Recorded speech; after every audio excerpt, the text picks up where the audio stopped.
Molasses spice cookies. They are a delicious cookie, chewy in the middle and crunchy on the outside, and there are so many spices in these and a little bit of a secret ingredient. Let's get started. Okay, we're starting with 2¼ cups of flour, a teaspoon of baking soda. We're going to add 1.5 teaspoons of both cinnamon and ginger.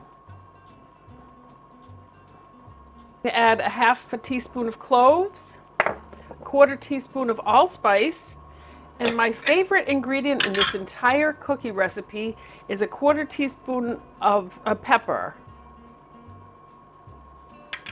and 1/4 teaspoon of salt.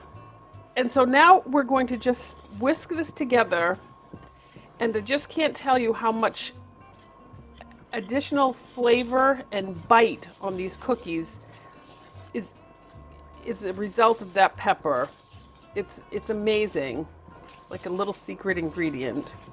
Okay, so we've got that all mixed up. That's all of our dry ingredients.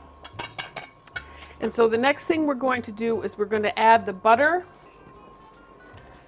We've got 1/3 cup of brown sugar packed.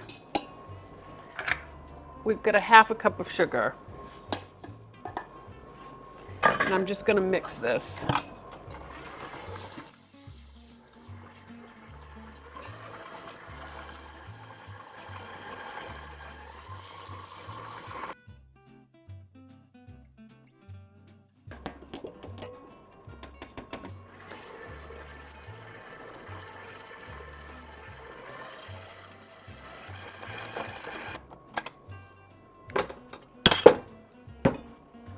Give that a stir and make sure it's all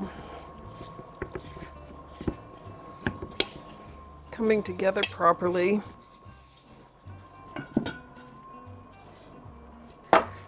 Get out your handy dandy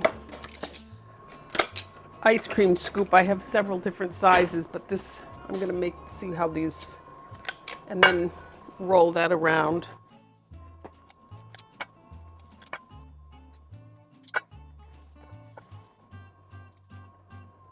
I'm just going to take a glass and kind of gently press these down. The recipe doesn't call to do this, but I like the way they spread out better. The crisp on the edge gets crispier. 10 to 12 minutes it says, so we're going to give these, I'll put it at 9 just to make sure.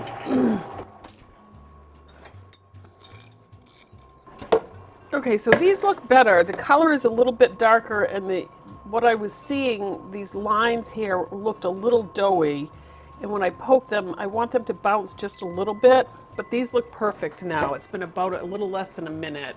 So you should let these cool for about 5 to 10 minutes, and then put them on a cookie rack and let them dry, cool off like that. You should wait until they've cooled off a little bit to eat them, but no one ever does, so enjoy. These are delicious. If you want more cookie recipes, click here, and we'll see you next time.